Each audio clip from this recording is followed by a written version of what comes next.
रात के 2 बजे थे। उस गहरी अंधेरी रात के बीच आज भी पुराना रोड बिल्कुल सुनसान था। वहां इतनी खामोशी थी कि हवाओं के चलने की आवाज भी साफ साफ सुनी जा सकती थी।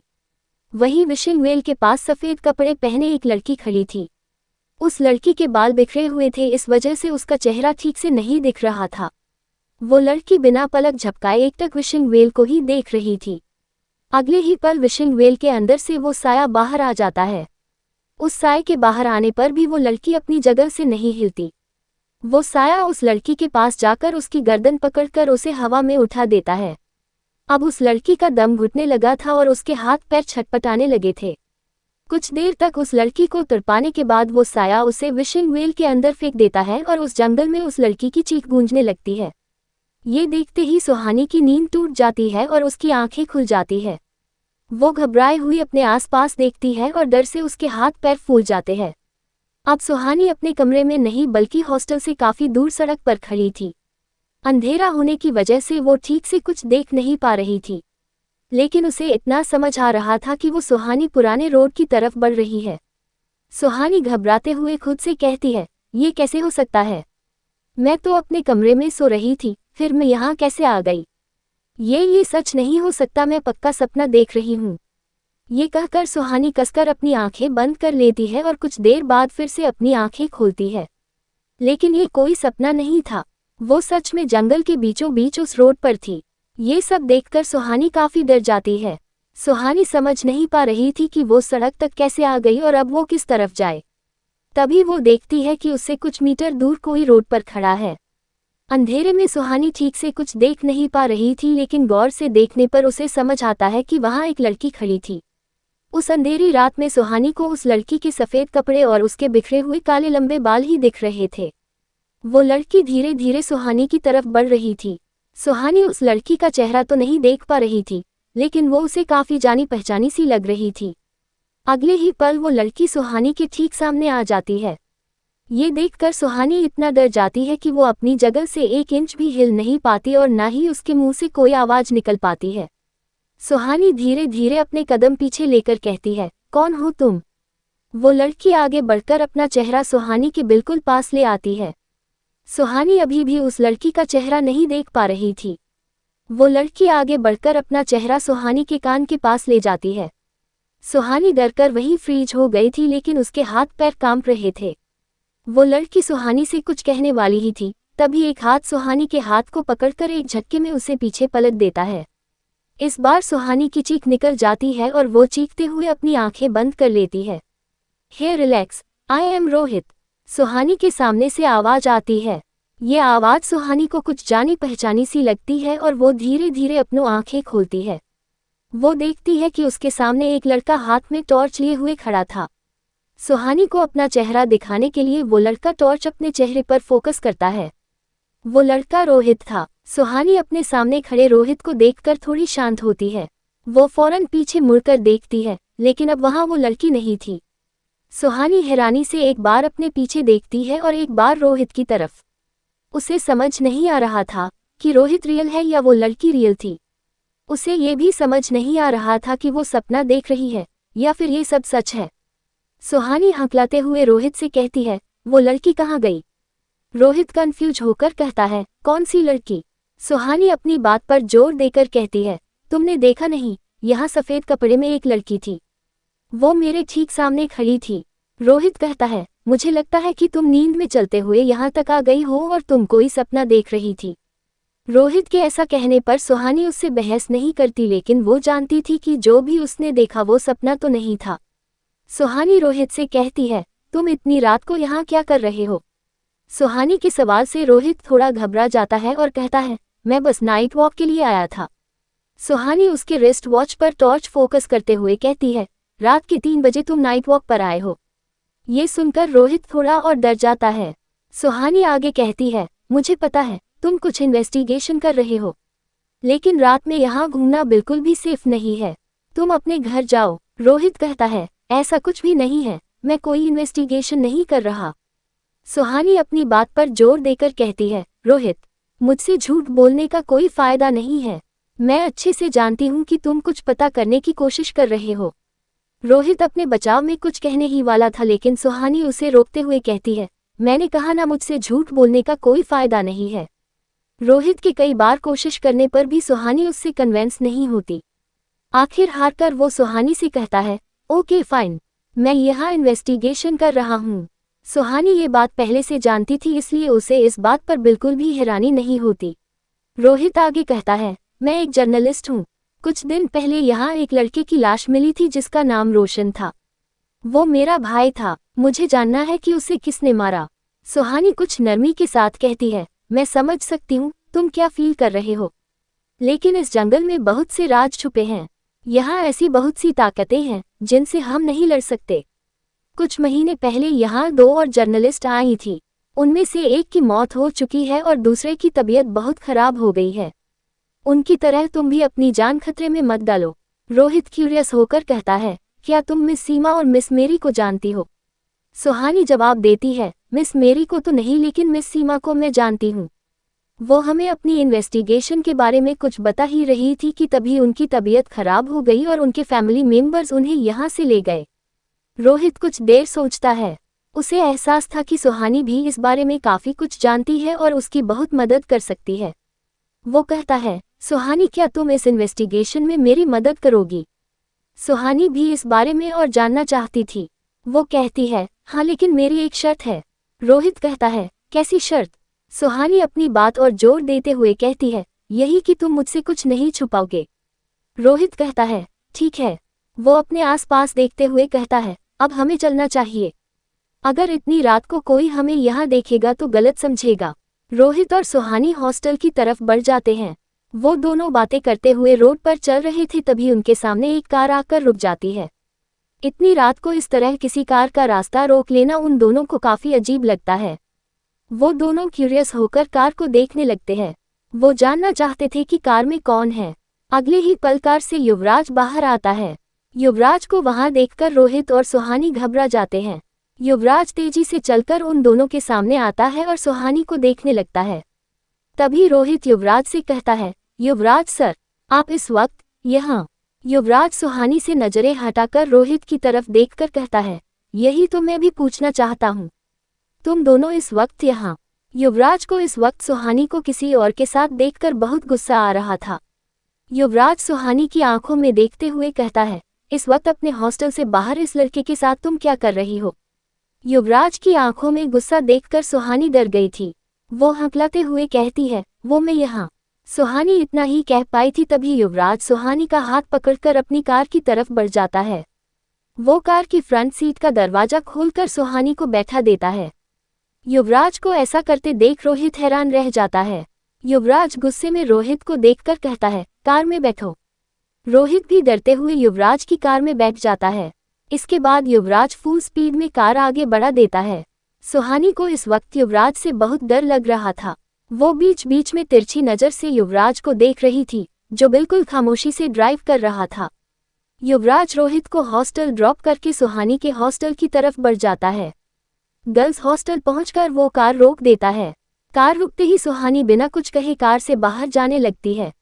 जैसे ही सुहानी कार से बाहर निकलती है, युवराज भी बाहर आकर सुहानी के सामने आ जाता है और गुस्से में उसे घूरते हुए कहता है, अगर फिर कभी तुम इतनी रात को हॉस्टल से बाहर दिखी तो अगले दिन से कॉलेज मत आना। सुहानी खामोशी से वहां खड़ी रहती है। युवराज गुस्से में कहता है, अंदर जाओ। सुहानी युवराज से कुछ नहीं कह पाती और खामोशी से हॉस्टल के अंदर चली जाती है। सुहानी जैसे ही हॉस्टल में एंटर करती है तो वो देखती है कि हॉस्टल वार्डन रिसेप्शन के पास खड़ी थी। वो काफी गुस्से में लग रही थी। वार्डन चिल्लाते हुए कहती है, सुहानी शर्मा, इस वक्त हॉस्टल से बाहर लड़के के साथ घूमते हुए तुम्हें शर्म नहीं आती? वार्डन की आवाज़ इतनी तेज थी कि हॉस्टल की कई लड़कियां जाग जाती है और कुछ रिसेप्शन के पास आ जाती है। वो आवाज़ें सुनकर निशा की नींद खुल जाती है। सुहानी को उसके बेड पर ना पाकर निशा भी भागती हुई रिसेप्शन के पास पहुंचती है। वो देखती है वहां वार्डन सुहानी को बुरी तरह से डांट रही थी और सुहानी चुपचाप वार्डन की डांट सुन रही थी। निशा सुहानी को वार्डन से बचाने के लिए बीच में आती है और कहती है, क्या हुआ मैम? इस बात पर वार्डन और गुस्सा होकर कहती है, तुम्हारी रूममेट रात के 3:30 बजे हॉस्टल के बाहर लड़के के साथ घूम रही थी और ये बात मुझे कॉलेज के एक प्रोफेसर से पता चली है। इसकी वजह से आधी रात को मुझे इतनी डांट सुननी पड़ी है। निशा हैरानी से सुहानी को देखती है। वो सुहानी को अच्छे से जानती थी, इसलिए उसे वार्डन की बात पर भरोसा नहीं हो रहा था। सुहानी वार्डन को कोई सफाई नहीं दे रही थी। वो जानती थी कि अगर वो सच बताएगी तो कोई भी उसकी बातों पर यकीन नहीं करेगा। सुहानी खामोशी से अपना सर झुकाए खड़ी थी। निशा सुहानी की तरफ से वार्डन से माफी मांगती है और बात को हैंडल करती है। कुछ देर तक निशा के कोशिश करने के बाद वार्डन कुछ शांत होती है। माहौल ठंडा होने के बाद निशा सुहानी को लेकर कमरे में आ जाती है। कमरे में आकर निशा सुहानी से कहती है, सुहानी, तूने मुझे बताया क्यों नहीं कि तेरा कोई बॉयफ्रेंड है? मुझे पहले बता देती, कम से कम ये ड्रामा तो नहीं होता। और इतनी रात तुझे उससे मिलने जाने की क्या जरूरत थी? तू नहीं जानती क्या यहाँ कितना खतरा है? पता नहीं शहर में कितनी आत्माएं मंडरा रही है। सुहानी निशा को शांत कराते हुए उसे आज रात की सारी बातें बताती है। वो सपना जिसमें कोई एक लड़की को मार रहा था, वो रोहित और युवराज के बारे में भी निशा को बताती है।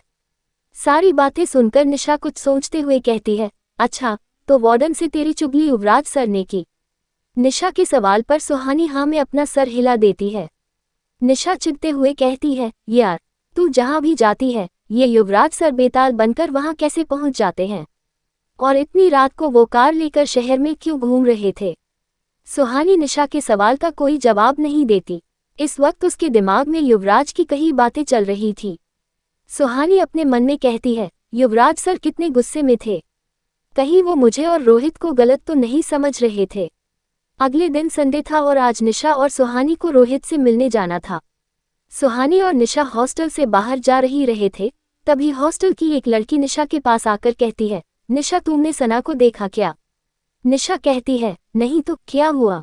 तुम सना के बारे में क्यों पूछ रही हो? वो लड़की परेशान होकर कहती है, सना कहीं मिल नहीं रही है, उसका फोन भी रूम में ही है। कल रात वो हमारे रूम में ही सोई थी, लेकिन सुबह जब मैंने उठकर देखा तो वो हमारे रूम में नहीं थी। पता नहीं कहाँ चली गई। ये सुनकर सुहानी को कल रात का इंसिडेंट याद आता है। वो उस लड़की को याद करने की कोशिश करती है जिसे उसने सपने में देखा था। सुहानी अपने मन में कहती है, मैंने उस लड़की का चेहरा तो नहीं देखा था, लेकिन वो कुछ सना जैसी ही लग रही थी। सुहानी उस लड़की से कहती है, एक बात बताओ, कल रात सना से किस कलर के कपड़े पहने हुए थे? वो लड़की कुछ याद करते हुए कहती है, कल रात उसने व्हाइट कलर की नाइटी पहनी हुई थी।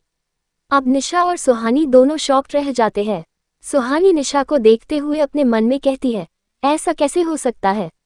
कल ही मैंने सपने में सना जैसी एक लड़की को उस विशिंग वेल के पास देखा था और आज वो लापता है। कुछ ही घंटों में सना के लापता होने की खबर पूरे हॉस्टल में फैल गई थी। सुहानी और निशा भी ये खबर सुनकर शॉक थे। वो दोनों इसी बारे में बात करते हुए हॉस्टल से बाहर निकलते हैं। निशा परेशान होकर सुहानी से कहती है, ये कैसे हो सकता है? कल रात ही तूने सपने में सना जैसी लड़की को विशिंग वेल के पास देखा था और आज वो गायब है। सुहानी भी परेशान होकर कहती है, यही तो मुझे भी समझ नहीं आ रहा है। था तो वो सपना, लेकिन ऐसा लग रहा था जैसे सब कुछ मेरे सामने ही हो रहा है। निशा डर और हैरानी से सुहानी को देखते हुए कहती है, अगर वो लड़की सना ही थी तो क्या सना भी मर चुकी है? निशा के इस सवाल से सुहानी और भी ज्यादा परेशान हो जाती है। उसे कुछ समझ नहीं आ रहा था कि वो क्या बोले। सुहानी कहती है, मुझे डर है कि ऐसा ही हुआ है।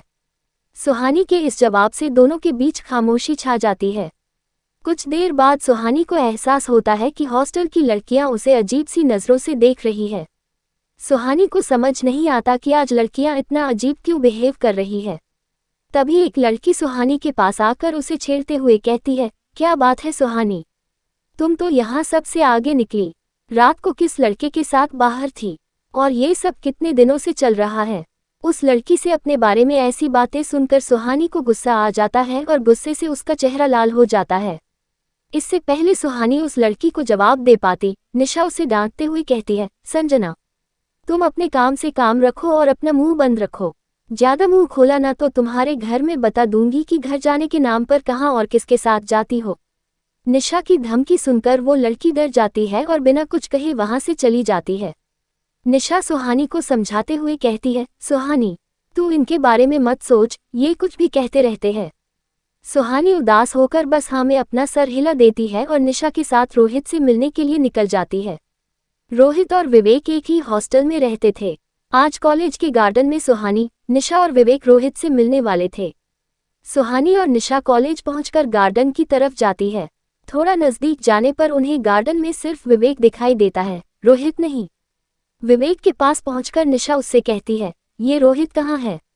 विवेक निशा के सवाल का जवाब देते हुए कहता है, आज सुबह ही वो अपने घर चला गया। ये सुनकर निशा और सुहानी हैरानी से उसे देखने लगते हैं। विवेक अपना मुंह बनाकर उनसे कहता है, तुम दोनों मुझे क्या देख रही हो? आज सुबह जब मैं रोहित से मिलने उसके रूम में गया तो वो हड़बड़ी में अपना सामान पैक कर रहा था। जब मैंने उससे पूछा कि वो कहाँ जा रहा है तो उसने कहा घर में एक इमरजेंसी आ गई है और वो चला गया। रोहित का अचानक से चले जाना सुहानी को कुछ ठीक नहीं लग रहा था। कल तक तो रोहित अपने इन्वेस्टिगेशन के लिए सुहानी की मदद चाहता था और आज वो बिना कुछ कहे अपने घर चला गया। ये बात सुहानी को परेशान कर रही थी। उसे शक हो रहा था कि जरूर कुछ तो गलत है। आज कॉलेज की छुट्टी थी, लेकिन कुछ स्टूडेंट्स अपने असाइनमेंट के काम से कॉलेज आए हुए थे। निशा, विवेक और सुहानी गार्डन में खड़े बातें कर रहे थे। तभी सुहानी नोटिस करती है कि पास खड़े कुछ लड़के सुहानी की तरफ देखकर उसी तरह हंस रहे हैं जैसे हॉस्टल की लड़कियां हंस रही थी। सुहानी और निशा को समझ नहीं आ रहा था कि अब ये लड़के इतना अजीब क्यों बिहेव कर रहे हैं। तभी विवेक थोड़ा एम्बेरेस होकर कहता है, कल रात तुम किसी लड़के के साथ हॉस्टल से बाहर थी। ये बात किसी ने बॉयज हॉस्टल में भी फैला दी है। अब निशा बहुत गुस्सा हो जाती है और कहती है, ये सब सिर्फ युवराज सर की वजह से हुआ है। उन्हें क्या जरूरत थी चुगलखोर आंटी बनने की। विवेक को भी निशा की बात बिल्कुल सही लग रही थी। सुहानी को इससे बहुत एम्बेरेस फील हो रहा था। इस वक्त वो बस कॉलेज से चले जाना चाहती थी। तभी एक लड़का सुहानी के पास से गुजरते हुए कहता है, कैसी कैसी लड़कियां आ गई है कॉलेज में, इनके लिए तो दिन भी कम पड़ जाते हैं। ये सुनकर निशा का खून खौल जाता है। वो उस लड़के को पीटने के लिए उसकी तरफ बढ़ती है। सुहानी और विवेक उसे बड़ी मुश्किल से रोक पाते हैं। सुहानी अब बहुत दुखी हो गई थी। वो तीनों लाइब्रेरी की तरफ बढ़ जाते हैं। वो लड़का जो अभी अभी सुहानी पर कमेंट्स पास कर रहा था अपने दो दोस्तों के पास जाकर सुहानी का मजाक उड़ाने लगता है। वो लड़का कहता है, यार मैं पिछले कई महीने से इस सुहानी पर ट्राई मार रहा था लेकिन ये तो किसी और के साथ ही निकल गई। दूसरा लड़का कहता है, यार ट्राई तो मैंने भी किया था, क्या करे लड़की है ही इतनी कमाल की। इसके पीछे तो कॉलेज के कई लड़के लगे थे लेकिन पता नहीं किसकी लॉटरी लग गई। पहला लड़का कहता है, लॉटरी तो लगी है भाई। लड़की आधी रात को हॉस्टल से चुपचाप निकलकर उससे मिलने जो जाती है। वहां खड़े सभी लोग जोर जोर से हंसने लगते हैं। वो लड़के वहीं खड़े हंस ही रहे थे तभी अचानक से सभी की हंसी बंद हो जाती है और उनके चेहरे का रंग उड़ जाता है। उनके सामने युवराज खड़ा उन्हें देख रहा था। युवराज के चेहरे पर कोई भाव नहीं थे लेकिन उसकी खतरनाक आंखें सभी को डराने के लिए काफी थी। युवराज चलकर उस लड़के के पास जाता है जिसने अभी अभी सुहानी पर कमेंट किया था। युवराज को अपने पास आते देख डर से उस लड़के के हाथ पैर कांपने लगते हैं। युवराज उस लड़के के कंधे पर अपना भारी हाथ रखकर कहता है, तुम कुछ कह रहे थे? वो लड़का हकलाते हुए कहता है, नहीं सर, मैं कुछ। इससे आगे उसके मुंह से आवाज ही नहीं निकलती। युवराज उस लड़के को गुस्से से घूरते हुए कहता है, जरूरत से ज्यादा बात करने वाले लोग मुझे पसंद नहीं है और तुम अच्छे से जानते हो जो मुझे पसंद नहीं होता उसके साथ मैं क्या करता हूँ। अब तक वो लड़का पसीने से लथपथ हो चुका था। वो अपना सर हाँ में हिलाते हुए युवराज से कहता है, यस सर। युवराज एक नज़र वहां खड़े सभी लड़कों को देखकर वहां से चला जाता है। युवराज की वो एक नज़र ही सभी लड़कों की हालत खराब करने के लिए काफी थी। वो समझ गए थे कि अब अगर उन्होंने किसी भी लड़की के बारे में कुछ भी गलत कहा तो उन्हें उस दुनिया में कोई भी नहीं बचा पाएगा। सुहानी, निशा और विवेक को लाइब्रेरी में पढ़ाई करते हुए शाम हो जाती है। सुहानी और विवेक पूरे कंसंट्रेशन के साथ पढ़ाई कर रहे थे लेकिन निशा उन दोनों के साथ बैठे बोर हो रही थी। उसने कई बार वहां से बहाना बनाकर भागने की कोशिश की लेकिन विवेक ने उसे वहां से जाने नहीं दिया। कुछ देर बाद सुहानी और विवेक की पढ़ाई पूरी हो जाते हैं और वो तीनों लाइब्रेरी से बाहर आ जाते हैं। वो तीनों कॉलेज से बाहर जाने के लिए गेट के पास पहुंचे ही थे तभी सुहानी की नज़र युवराज पर जाती है जो उससे कुछ दूर खड़ा किसी से बात कर रहा था। उसे देखकर सुहानी निशा और विवेक से कहती है, तुम दोनों यहीं रुको, मैं अभी आती हूँ। मैं भी साथ आती हूँ। निशा कहती है, नहीं अभी नहीं। सुहानी जवाब देती है। ये कहकर सुहानी युवराज की तरफ बढ़ जाती है। निशा भी सुहानी के पीछे जाती है लेकिन विवेक उसे रोक लेता है। युवराज वहां किसी आदमी से बात कर रहा था। युवराज के पास पहुंचकर सुहानी उसका हाथ पकड़ती है और एक झटके में उसे अपनी तरफ घुमाकर उसे गुस्से से देखने लगती है। युवराज एक्सप्रेशनलेस होकर सुहानी को देखता है, जैसे उसे सुहानी से कोई फर्क ही न पड़ रहा हो। सुहानी युवराज पर बरसते हुए कहती है, मी युवराज दीवान, आप समझते क्या हो खुद को? बिना कुछ जाने समझे वार्डन से आपने क्या क्या कह दिया। आपकी वजह से यहाँ सब मेरे बारे में कैसी कैसी बातें कर रहे हैं। युवराज सुहानी की बात बिल्कुल शांत होकर सुनता है। सुहानी की बात पूरी होते ही युवराज उसे इग्नोर करते हुए फिर से उस आदमी से बात करने लगता है। जो आदमी इस वक्त युवराज से बात कर रहा था, वो आदमी हैरानी से ये सब देख रहा था। आज पहली बार उसने किसी को युवराज दीवान के साथ ऐसी बदतमीजी करते देखा था। युवराज की इस हरकत से सुहानी का गुस्सा और भी बढ़ जाता है। वो फिर से युवराज की कलाई पकड़कर उसे अपनी तरफ करने की कोशिश करती है, लेकिन तभी सुहानी की चीख निकल जाती है और वो अपना हाथ पीछे लेती है। युवराज भी बिल्कुल ऐसा ही करता है। अब उसके चेहरे पर थोड़ा डर दिखने लगा था। युवराज की कलाई को छूने पर सुहानी का हाथ जल गया था। सुहानी हैरान थी, लेकिन युवराज सुहानी के हाथ को देख रहा था, जिसमें अब छाले पड़ गए थे। सुहानी घबराकर वहां से चली जाती है। युवराज सुहानी का गुस्सा अच्छे से समझ रहा था। वो नहीं चाहता था कि कॉलेज में उसका मजाक बने और लोग सुहानी के कैरेक्टर पर उंगली उठाए।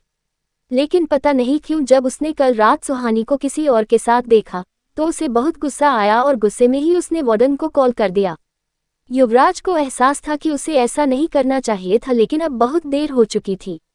उसे अभी ये नहीं पता कि गुस्से में लिया गया उसका ये फैसला सुहानी के लिए एक नई मुसीबत खड़ी करने वाला है। एक ऐसी मुसीबत जो हॉस्टल में उसका इंतजार कर रही थी। सुहानी विवेक और निशा के साथ कॉलेज से बाहर निकल जाती है।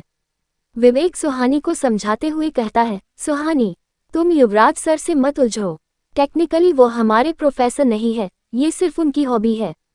युवराज सर दीवान एम्पायर के इकलौते वारिस हैं, और सच कहूं तो इस वक्त पूरा दीवान एम्पायर वही चला रहे हैं। हम उनकी दुश्मनी अफोर्ड नहीं कर सकते। निशा भी विवेक की बात से सहमत थी। सुहानी उनकी बातें सुनती है और उदास मन से हॉस्टल की तरफ चलने लगती है। हॉस्टल पहुंचने पर सुहानी और निशा देखते हैं कि हॉस्टल के बाहर कुछ पुलिस वाले खड़े थे। पुलिस को देखकर निशा कहती है, शायद ये सना के मिसिंग केस के लिए यहाँ आए हैं। सुहानी निशा की बात का कोई जवाब नहीं देती। वो दोनों कुछ दूर रुककर वहां आए पुलिस को देखने लगते हैं।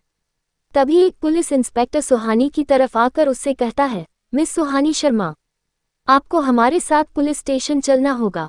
लाल हो जाता है और वो मीटिंग को बीच में ही छोड़कर वहां से चला जाता है। आगे की स्टोरी जानने के लिए परछाई का अगला एपिसोड सुने।